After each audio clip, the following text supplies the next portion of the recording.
પ્રભાભાઈની દીકરાના ચોકણું છે આજે, અને અમે લોકો આવી ગયા છીએ માતાજીએ.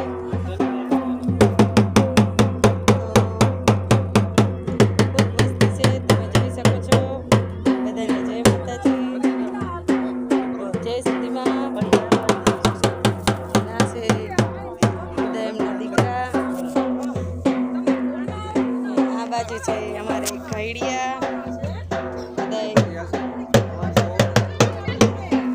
આ છે સતીમાનું મંદિર. સતીમાના દર્શન કરાવી દઈએ મિત્રો. તો બધાને જય સતીમા. કોમેન્ટમાં જય સતીમા લખજો મિત્રો.